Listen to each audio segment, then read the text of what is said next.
I was talking to Henry, and Henry's like, I invest a lot differently now. I buy just good assets, and I have enough cash flow everywhere else where I can capture the depreciation of that asset, but I buy it in an A-class neighborhood.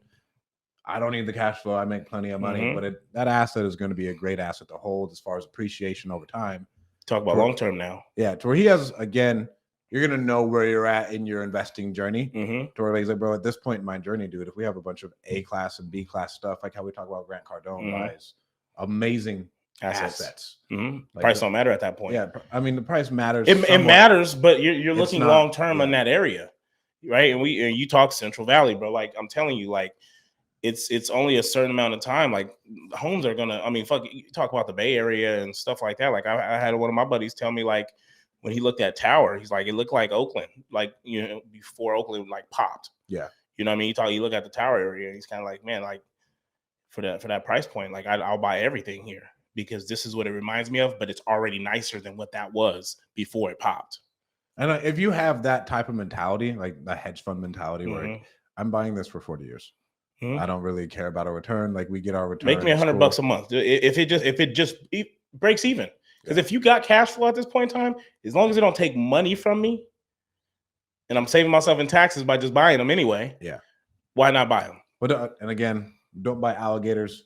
Yes, do not buy alligators. Have your own fucking investment. And this is all, again, theory and what was Henry? He said like $100, $200 a month or something like that was like his numbers. Henry? Yeah. So early on, he was like, if it made him $100 or $200 a month, and I was like, fuck, he has it, but he has a plan. I'll buy it if it cash flows me this. But for his stuff now, again, he has a different aspect to where I heard about this. Like, David Green talked about it on a podcast one time. To where it's like, bro, some people tell you like to do some shit only by cash flow.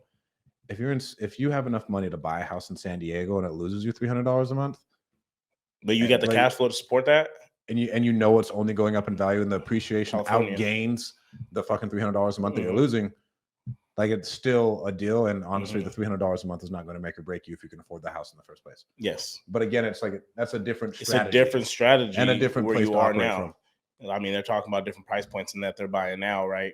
Lake beachfront, stuff like that, things that they're going to be able to put on.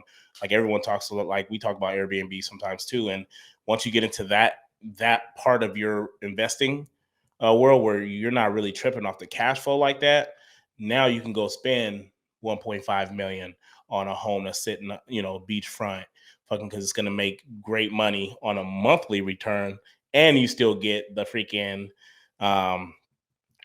you get the monthly return from it, and you still get the appreciation if you're buying in like California. Yeah. You know what I mean? And what they're really banking on is just the appreciation. At the end of the day, California is only going to continue to get more expensive. You know what I mean? So it's going to be kind of hard to lose money on a beachfront house. Exactly. Well, if you're buying stuff all cash, right? Like, it might not be the best place to put your cash, but over a 30-year period of time, it's just like a bank account. I'm like, bro, like we'll be fine. If I have to fire sell it, I fire sell it. But at least I can recoup some cost.